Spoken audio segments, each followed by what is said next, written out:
Hey everybody, what is going on? I hope you guys are all doing well, and welcome to another tutorial video. In this video, I'll be explaining to you guys how you can edit your cart page on WooCommerce using Elementor, so let's get right into it. For this, I'll be explaining how to use the widget for the WooCommerce cart, and I'm using this Elementor blog post since I do not have a subscription for WordPress and I'm not able to access it at the moment. Now, what you need to do is once you have your subscription and have activated WooCommerce, you can very easily connect it to Elementor. Whoops, I do not know why it scrolled down that far.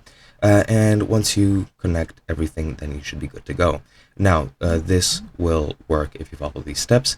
You first need to edit your store's default cart page in Elementor. Just go into Pages and edit the cart page to make sure that it is the Elementor cart page that you've generated.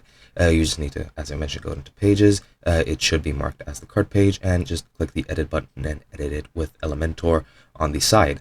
Now, then you need to replace the WooCommerce cart shortcode with the Elementor cart widget, and you'll see the WooCommerce cart shortcode in an Elementor text editor widget when you first open up the cart page. And to start your design, you just want to delete the existing code and replace it with the Elementor widget. Then, once you're done with that, you can start customizing your page. You just need to set up the layout of your cart.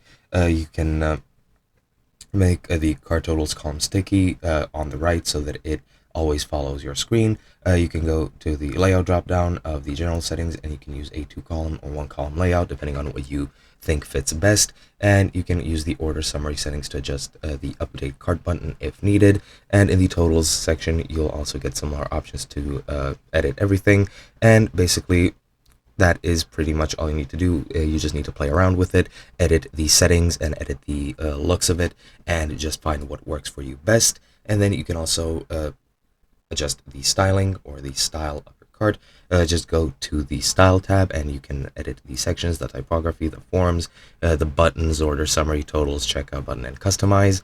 And that is pretty much it. Once you customize everything, you should go over into the mobile version of your cart and go through it, make sure everything works perfectly, and edit it if you need to for it to work better. And then you just need to adjust the WooCommerce settings in the site if it is needed. And after you do that, that is pretty much the last step, and your cart page will be configured as you wish. And that is basically all there is to it. I hope you guys enjoyed, and I'll be seeing you guys in another video.